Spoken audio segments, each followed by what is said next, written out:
Welcome to the Mojo Market Report. Here's your hosts, Dave Sturchio and Chris Gueci. What's going on, everybody? Welcome to another episode of the Mojo Market Report right here on a Feel Good Football Friday. It is none other than Dave Sturchio and Chris Gueci. We are ourselves behind our own glass here at Job Studios. We hope everybody's doing well out there. We hope you enjoyed the Thursday night football. Again, we're going to be a general sports show eventually, right? You're going to have NBA. You're going to have MLB. We got a little bit of a treat last night right before. It was like my drive home when Rodon decided to sign with the Yankees. Yes, I was wondering where you were going with this. I was like, huh. And then it hit me. It was like, Carlos. John Morant went for another triple-double. The toughest pitcher in Major League Baseball, bringing the grit to I the love Bronx. it. I absolutely love it. Needed that lefty. Absolutely needed it. When's the last time the Yankees had a lefty that you were like confident in? Pettit? Yeah, I mean, Nestor's a lefty, right? Besides Nestor? No. Maybe. Yeah, Nestor's a lefty. That's two lefties in rotation? Ooh. Might be dangerous. Might actually finally take down the Astros. I feel like he does the wind-up. I'm like trying to figure out the wind-up thing in my mind of looking... You know what? Whatever. We're baseball experts too over here, by the way. I don't know if you guys knew this. Why is this happening? Yeah, right. Now? This guy's gonna look up. Keep talking. Yeah, I'm gonna keep talking. We had ourselves a fantastic game last night. Actually, it was kind of one-sided for a little while. The Seahawks made it the game, but the 49ers are the first team in the NFL to lock up a division title. They do it with ease. 21-13 last night. A lot of action on the Mojo market. A lot of action just within the game. And let me tell you something. He's a lefty. I knew it. Did we? No, we didn't know it. That's why you look at it. Did we know it? Didn't know it at all. But yeah, so yesterday the Niners get it done. That defense is so damn good. I know we're watching Seattle. We said yesterday to don't mess around with any Seattle players because that defense is swarming, and they were, man. The defense is just so damn good. The front, the linebackers, even the secondary played well. Those guys, I don't know, man. Is anybody, before we get into the top movers, is anybody running through the Niners? If the NFC goes through San Francisco, besides Philadelphia, obviously. I mean, they would have to, if they meet in the NFC title game, it's like, I would say the biggest threat to a Philadelphia team that seems to be running away with in the NFC would be one of the team with a stout defense like San Francisco. Yeah, I mean, the 49ers are going to put themselves in any game because of their defense. Right. They don't have to score a ton if they're only going to give up. No, they don't give up second half points almost at all. I think the Dolphins are the only team that scored on them in the second half in the last 2 months. Adjustments are great. They got a fantastic defensive staff. You know, they got what's his guy? It's going to be D'Amico Ryan's going to be a head coach next year, and they also have a linebackers coach who took over for Salah when he left originally. Like they got a great coaching tree over there in San Francisco. So kudos to them. Congrats to the team for winning the NFC West. So they'll be hosting a playoff game at the very least.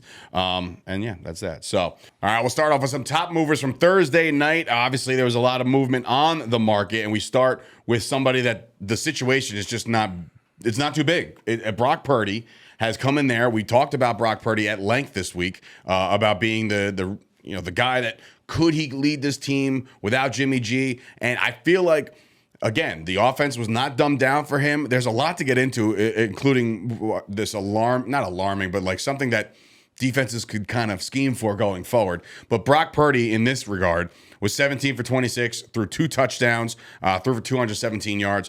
It's not your light up the scoreboard stat, but it's your I won a football game stat. Brock Purdy's a safe bet right now. Yeah, I mean, Brock Purdy is a safe bet because he's consistently going up and he's not doing too much. Right. The more alarming thing to me in the Mojo market was that Trey Lance went down a decent amount. He did. The most that he's gone down since the day of his injury. Yeah, and I was sitting there and I'm thinking to myself, does the market just kind of expect, now that Purdy's won a couple games, he's won himself the NFC West, do they expect him to just kind of, I don't know.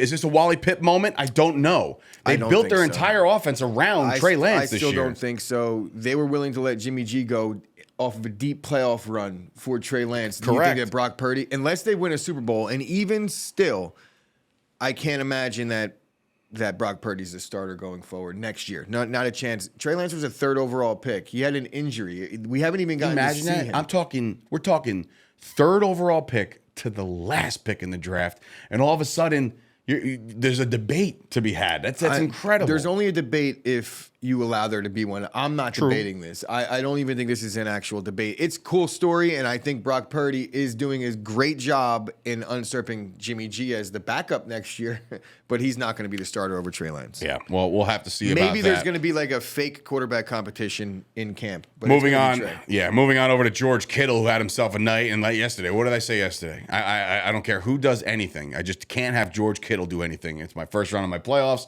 Here I am. I'm watching this develop. George Kittle, when you have that relationship with the young quarterback and you know that he's not going to extend the field, maybe because their deepest threat would be a Deebo Samuel is out, right? So you know there's going to be a lot of underneath stuff.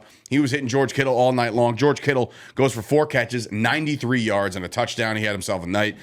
He's up 2.9% on the Mojo market. But this is why you sometimes want to throw on some multipliers. Overnight, he could have made you 30% on your investment. So like right away, George Kittle's the kind of guy that he'll show up in the big spot. He's a tough dude. You're expecting Brock Purdy to kind of have that connection with underneath guys, whether it be him or drag routes or slant routes or who we're about to talk about in a second. But overall, George Kittle, I felt like we've always talked about the Kelce's of the world, and and rightfully so. Kelce's probably the best tight end still in football right now, stats wise and more. But you got to put some respect on Kittle's name, man. I mean, it looks like he's in line to again have some playoff success. They get a home playoff game. The connection between him and Purdy is starting to develop even more by the week. So I mean, I'm in on George Kittle. Why wouldn't you be? I'm not. You're not. Okay, no, I'm not. Great. And I'll tell you why. So Why? George Kittle started off the season relatively average. I would say average to above average, but he did not live up to the billing as to where he was drafted in fantasy and just to where they have him ranked in the Mojo market, which I think starting the season he was 3rd, and they kind of have adjusted things a little bit. I don't think he's that high anymore. All right. But in the last 7 games, right? 3, 1, 4, 3, 2, 4, 4. He averages 3 catches a game. That's very, very rudimentary. That's very, shall we say, Noah Fant-esque. Because I'm going to go look at Noah Fant's numbers. Okay. And I know he was a top mover yesterday, too, and we're skipping over them because of their abysmal performance. As a whole, yeah. But looking at it, it's like Noah Fant, George Kittle, same thing. Much cheaper on Noah Fant, much younger at this point, much less wear and tear. So if I was going to go investing in a tight end from last night's game, I would be in on Fant first because he hasn't lived up to it yet. And I think that at one point, Noah Fant was expected to be the guy, right? He had a couple issues. He wasn't in the right spot. Now he's in a situation where, honestly, when I've looked at his numbers, it's the second time I've done it, and I was like pleasantly surprised. I thought Noah Fant was completely well, it's because they have 3 tight ends over there. So yeah. Sometimes when that works out, you got Disley, you got another guy with long hair. They all have long hair, by the way. But Noah Fant and George Kittle are almost having an identical season. I don't know the exact numbers, but even Noah Fant has 2 touchdowns in his last 3 games. I mean, look, they got to search for something. If the run don't work, where is Geno going to look? Again, I mean, I'll say it until I'm blue in the face. A quarterback's best friend, when you're inexperienced in a new system, rookie, whatever, the best friends are your underneath tight end. And he's made that very clear, same with Brock. All right, so Christian McCaffery last night. You said it last night. It gained some good traction over on social media because you were like, shame on me for not getting in. So guess who got in yesterday? Me. Good for you. Yes, and it's 10-time multiplier on this guy. So yesterday, he's up only 1% last night because of whatever, but that's 10% last night. But over the last month, if I were to get in before that, he would be up almost 50%. Check out this crazy stat that I looked up yesterday. So yesterday, he got the ball 26 times, handed the ball off, rush attempts 26 times, right? 6 catches out of the backfield for 30 yards. He rushes for 108. He scores a touchdown. Ready? 34 touches. 34 touches. Here's the alarming thing. The 49ers ran 60 plays. 50% of the offense. More than 50%. More than 50% of the offense was directed at Christian McCaffrey. Like, that is... I mean, if you're going to scheme for a team going forward, sounds like just cover the guy. Sounds like winning football to me. It does. Right I mean, this is a stretch run. We saw what the 49ers were willing to do to Debo last year down the stretch. Like, they need Debo back to alleviate some of that off of Christian McCaffrey for sure. 34 touches. And I want to know if he's going to hold up because 34 touches is a lot at this point in the season. But hey, man, I mean, he's had a couple years off. Well rested. Yeah. I mean, let's fully expect CMC you would say the wear and tear. This. It's not really wear and tear when you're not doing much. But like honestly, dude, like this guy, he gets into this new, like this is the perfect system for him. Brock Purdy is he feels like McCaffery right now is a godsend to his progress. It's going to be hard for anybody to take over the number one running back spot for this week after Derrick Henry did what he did. I mean, not Derrick Henry, Christian McCaffrey did what he did yesterday. You talk about Derrick Henry. It's funny you say that because Derrick Henry is top dog on the Mojo market. Guess what? McCaffrey's at second. He jumped Zeke. He jumped Zeke. So rightfully so. Yeah, I mean, look at the season this guy's having, and it's incredible to see it. But it's 3 RB1 finishes since joining the 49ers, and I'm going to go ahead and say he will be RB1 this week. 100%. All right, we start our Week 15 preview. Believe it or not, Week 15 is here. It is unbelievably fast how fast this actually approached us, and now we're here. We started last night with the Niners, and now we'll start with the New York Jets that are taking on the Detroit Lions. Now, this one is, again, a very big game for both teams right now, because considering the fact that the playoffs are right here, the Lions have put themselves in a situation where all of a sudden they have a chance. I mean, it's a far-off chance. They got to win out and do all this other stuff, and teams got to lose and all this other crap, but the Lions have a chance to make the playoffs. Now, the Jets, coming off a bad loss, I would say a bad loss because it is within division. They didn't get blown out by any stretch because this Jets defense has actually played very, very well. But the Jets need to have this one. They absolutely need to have this one. You cannot lose this game to the Lions. So the repercussions of a loss are very, very significant. The play in this right now, believe it or not, I mean, again, how much can you invest in a quarterback that might not be around much if Zach Wilson gets back in it? Mike White might be the play this week, only for the sole purpose that the Lions are giving up 276 through the air. So a Mike White game, a Garrett Wilson type game, that might be your play today with this game in particular. Because I look at the other side, with the Jets defense playing as good as they are, Goff has played great. The high-octane offense of the Detroit Lions are playing good. But I don't know, man. The Lions, I might short a couple of the Lions this week based off of their defense. This is one of those types of games where it's styles make fights. This is a decent matchup to me because the Lions defense isn't good. The Jets offense isn't that good. So, but they've both shown flashes this season. Lions maybe a little less flashes than the Jets offense, which is kind of saying something about how bad the Lions defense can be. That said, they're winners of 5 straight right now, so you can't take that from them. Or 5 of their last 6 of something. 5 of their either way, the Lions are the Lions are rolling right now. The most they have been in the last 15 years. It would have been so much better. I'm not a Lions fan. No, I know, but it would have been a good enough play. Enough is enough, Dave. All right. I'm talking good about the Lions. Give me a break here. All right. But the Lions have a really, really good offense. I think they're top 6 in a total DVOA. But the Jets defense is top 6 in total DVOA. I think they're actually top 5 at this point. Here. So that's going to be a good matchup. And then, like I just said, the Jets offense isn't that great. The Lions defense isn't great. To me, in these types of games, I think defense usually prevails. The better defense is going to make it really difficult on the good offense. Jamison Williams hasn't had a chance to get going fully in his career yet. I don't know if this is the game. It's not a good spot for him to start. The Jets' pass rush is going to be in Matthew Stafford's. Yep, him too. Jared Goff's face. As well as the Detroit Lions' offensive line has protected this year, which they've done a great job. I still think the Jets' defensive line is just causing fits lately. Yeah. Really good matchup. I like the Jets in this one. I really don't know who on the Jets besides Garrett Wilson that I'd be in on. Elijah Moore has come on a little bit since I know he's done a lot of complaining this year about getting the ball. When he gets the ball, he's making plays. So that's somebody to keep your eye on as well, I think. I say yes to that, but I need to see a little bit more. Yeah, one week here. I need to see 1 week here, another week there before I get involved. But Bam Knight, there could be some intrigue there. Bam Knight. We talked about. What are we doing? Want to hear a crazy thing that I saw this week? About I think Bam that Knight? it was 14 weeks of the NFL season up to this point. All but 3 or 4 weeks this season, the Jets have had a top rookie of the week honors. So 10. Really? Really. I mean, between Breece Hall, we know. Sauce Gardner, obviously. So, but after after Garrett Wilson. Okay. Wow. And Bam Knight last week. Bam Knight won Rookie of the Week? Yeah, he did. Dude, get in on Bam. Get now. Let's do Jets, they have a young core.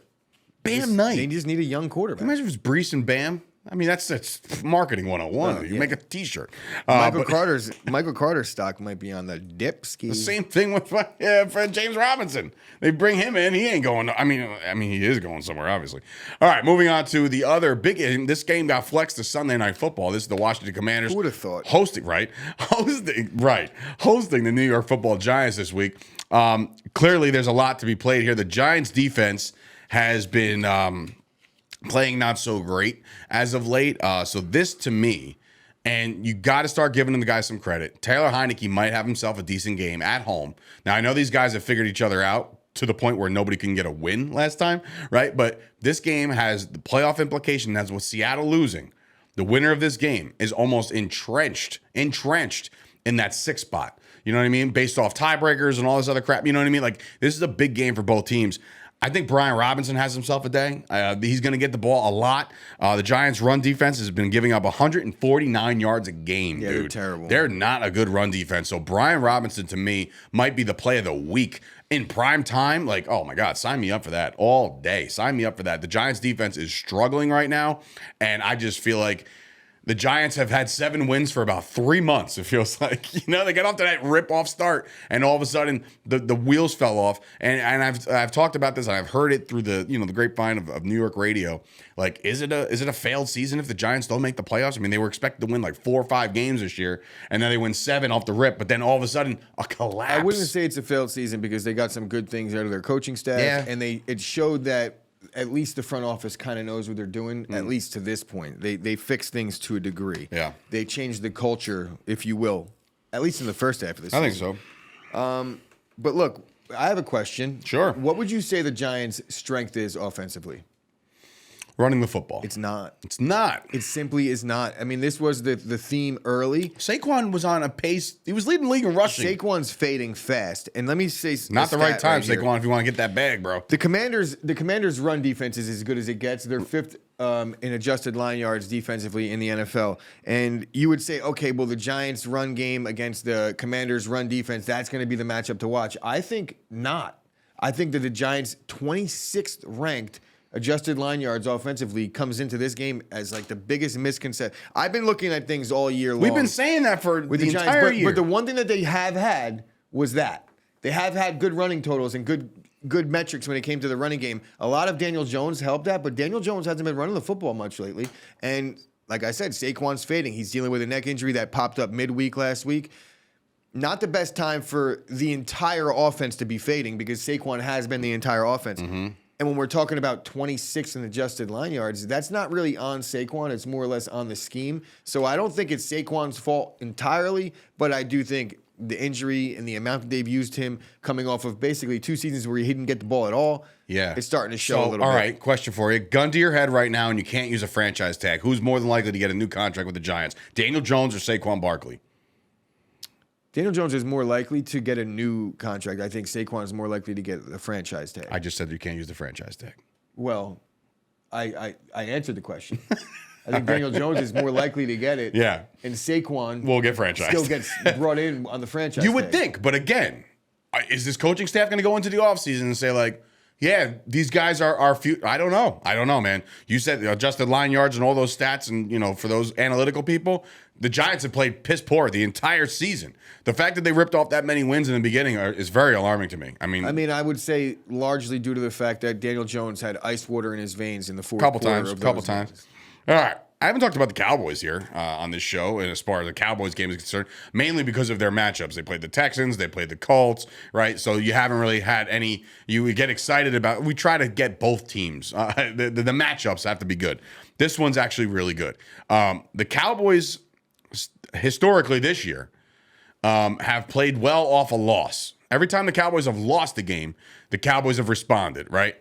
They didn't lose last week, but Cowboys Nation is feeling like they lost. It wasn't a good performance at all. I fully expect a bounce back game out of this team. The Jacksonville Jaguars are giving up 263 yards through the air per game. Now, the way I see it, you want to get in on Dak Prescott this week? Sure. But a guy that was not even barely targeted a couple times, last week was CeeDee Lamb, right? CeeDee Lamb, this is more or less a little bit of I can't even call it a revenge game because there's no revenge, but a get-right game for CeeDee Lamb against a very bad secondary. I like CeeDee Lamb. I like Dalton Schultz across the middle a couple times. As long as he fixes a couple of the drop woes, that's another play for me. The Cowboys will play good offense in this game. Flip side of the coin, the Jacksonville Jaguars have played very good offense in the last couple of weeks, right? I fully expect Travis Etienne to have himself a decent day. Trevor Lawrence has been playing very well the last couple of weeks.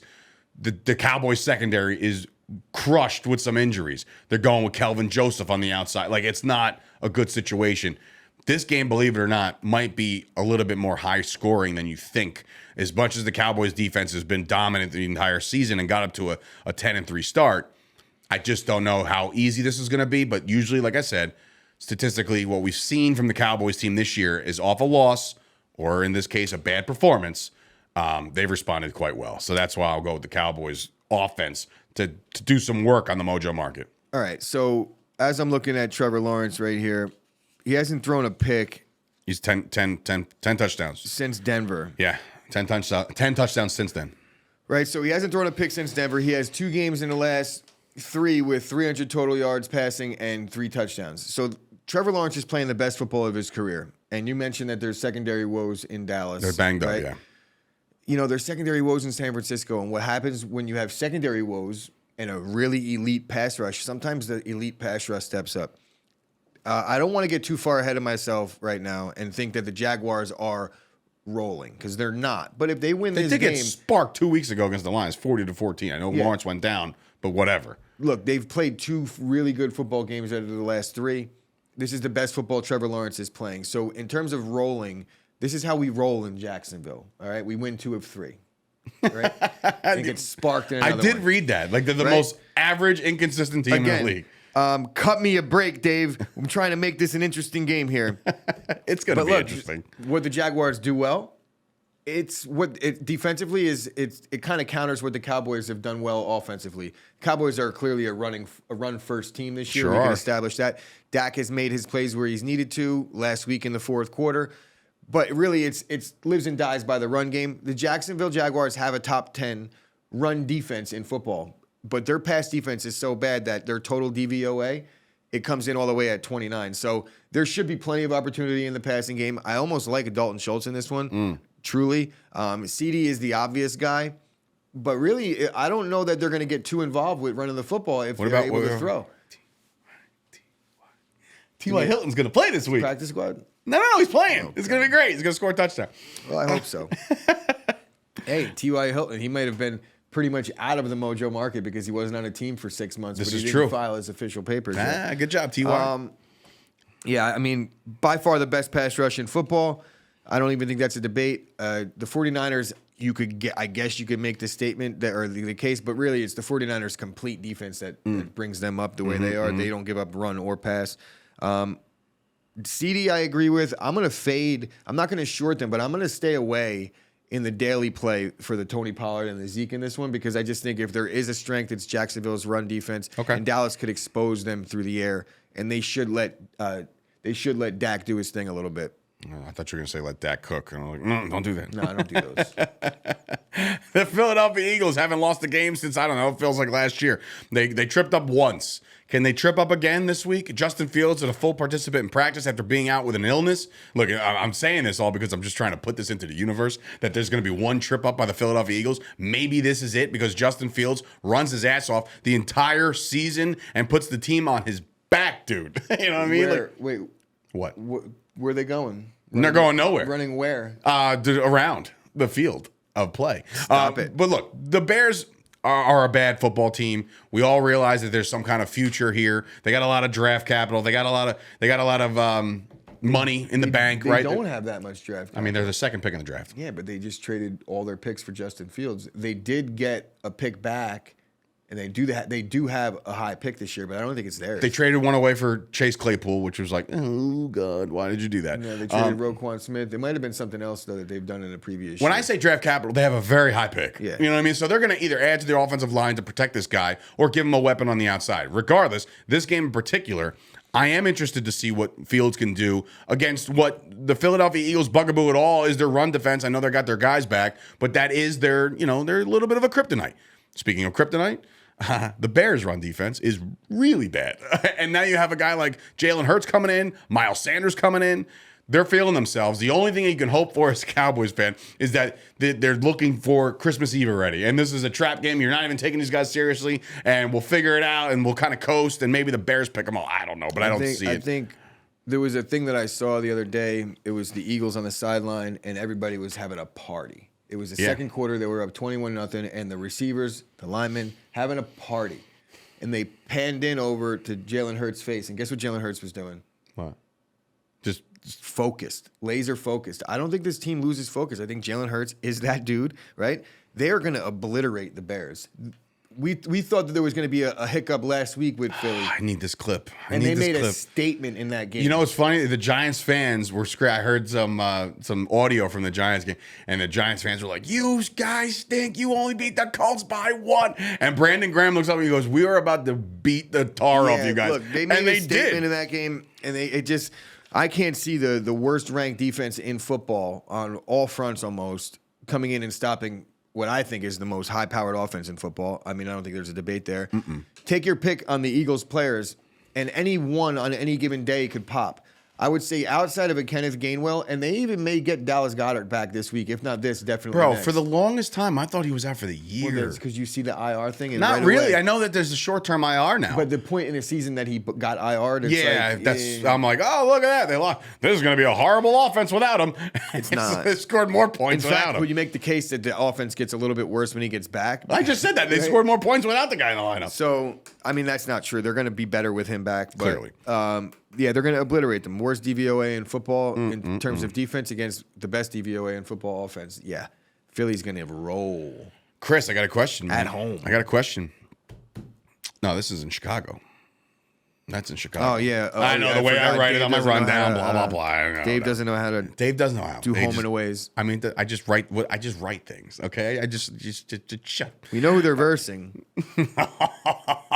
Oh, that is, by the way, that is Manco. There's a couple things to know, okay, in sports. One, there's no such thing as versing. Like, they're versing this team. There's no such thing. And also, if you ever, and I swear, I will make a promise, I'll find you. If you ever say the low score first in a result, it makes my stomach turn. Like, the Eagles are, the Giants are losing to the Eagles 14-21, and I'm, it makes me sick. That's a no-go. It's another story for another day. Chris, big question. Are we seeing the Final Four? Are we seeing the Final Four of Tom Brady right now? Because there's 4 games left. Tom Brady's got himself a heck of a contest right now. They're firmly in. I can't even say firmly. Tom Brady's about to play 4 playoff games this year somehow. Don't you put that evil on me, Ricky Bobby. Watch. I don't. Oh, no. Nobody. No fan. No fan in the NFL. Unless you're a Tom Brady stan or a Tampa Bay Buck fan, which, again, they didn't exist before Brady got there. I promise you. One guy I know. But, like, no NFL fan wants to see that again. Nobody. Not a soul in the world wants to see Tom Brady. There's definitely some fans that want to see that. Now, look, I heard. I don't. I heard. Actually, I don't even care at this point. You hate Tom Brady. Yeah, but I'm numb, and my team is probably not in. So all I'm saying is this: I heard some audio from last week. Tom Brady is such a nice man. You know, he's autographing opposing teams' jerseys on their chest, bro. Oh yeah, like Tom he's Brady just a dude. He's a gem of a dude. He really he's such is. a great guy. Did you hear him on the sideline though? I did. And do you want that? No. He's like, just go out there and play harder. He's like, unless you want to quit. Do you want to quit? You want to quit? And the guy's like, I don't want to quit, Tom. I'll try harder. He's talking like a guidance counselor in middle school. Like, give it your all. You don't want to give it your all, then you go. God damn it! It's like, Tom, settle down, buddy. You're in the NFC South. Don't take You're that energy. Gonna make the playoffs. Don't change your energy, Tom. Get this. I mean, look. You're going to win the NFC South if you probably win this game in particular. Oh, my God. When Tom Brady was 8 and he lost like a street football game. I can only imagine. I was inconsolable on the kickball field. Oh, my God. During recess, we lost the kickball team on a walk-off. First time I ever cursed at my father, I still to this day believe that he threw an interception on purpose to my brother because I was starching him. So he had to keep the score close. What's going on, Dad? Sorry. Mr. Cooch. You never again. A-hole. I was like... Did I just say that? You said that? Oh my God, that's great. I was like 7. That's rich. Anyway, to this game in particular, Brady's final. Maybe this is his final run. I don't know. I mean, look, he might have some playoff in him. If the Bucks come out and win this game at home, right? Oh God, if the Bucks come out and win this game, right, that will go a long way because then people are gonna be like, well, the Bengals were rolling. the Bengals are rolling for a little bit, and I think that things could change. The narrative can change real quick if Tom Brady gets this win here. The Bucs are going to score like 3 points. But the Bucs I wrote that down. The Bucs offense has just been abysmal. They're not good, despite the stars, the Godwins, the Evans, the Fournettes, the emergence of Rashawn White, the Brates, the Brady's. the Brady's, the Cade Ottens of the world. Like none of this matters. They're not moving the ball. You want to know why it doesn't matter? I got one name for you. Todd Bowles. Listen, and Todd Bowles with that same face, like. And he's got the vote of confidence that he'll be back next year. know. Oh, man. Tampa Bay fans. I feel all like three Tampa of Bay, you guys are in Tampa trouble. Bay may not want Brady back. We'll see. If they're saying that Todd Bowles is doing a good enough job to guarantee himself a job next year without having discussed this with Tom Brady first. Sorry, Tom. I mean, but yeah, so mismanagement of the I would media. go in this game in particular. The run defense for the Bengals is very good. I would short Fournette. I would short Rashad White. I don't think they're going to have any success at all. This game's going to fall on the shoulders of Brady. I don't know how many. I mean, the Bengals defense has been playing very good lately. Not going to be able to keep up. I don't think the so Bucs either. ain't going to be able to keep up. I think Dave, Jamar where's Chase, the game? big Dave, game. Where's the game? It's in Tampa Bay. You wouldn't know it by looking at my notes. You would know it by looking at the damn screen. You got a telescope? It's right. It's in arm's distance. This guy needs glasses. But anyway, Who's on? Giannis? They can't see the screen. Do us a favor. Right? It's not on the camera, right? No, it's not. Never was. That screen's not on. No, it's not. So you could actually follow us on social media. Change this up a little bit. TikTok, Instagram, Twitter, at Mojo. Go do it. MOJO. Easy. Join us on the Discord. It's a constant conversation to be had. Obviously, if you want to get involved with who people are going long on, who people are going short on, all that stuff, it's all there. But make sure you guys do it responsibly and don't lose your mortgage or anything like that. It is Christmas time, so there is a chance for you to make some money last minute on the market. Not too aggressively, but just, you can get somebody, find that Turbo Man doll after all. I got to go to the mall today. I am so sorry for you, dude. I would rather eat glass and watch Tom Brady win 3 more Super Bowls in a row than go to the mall during Christmas. Like Woodbridge Center Mall in Friday before Christmas is literally my worst nightmare. It is. That does not sound any fun. So, with that, good luck with that. Good luck with your Mojo investments this weekend. Do it responsibly. Have some fun. Make sure you hit us up over on the Discord. For Dave Sturchio, Chris Gueci, this has been another Feel Good Football Friday episode of the Mojo Market Report. Enjoy the football, and we'll see you guys back here to put a bow on it on Monday. It's not the Friday before Christmas either. Yes, it is. There's one more. You're right.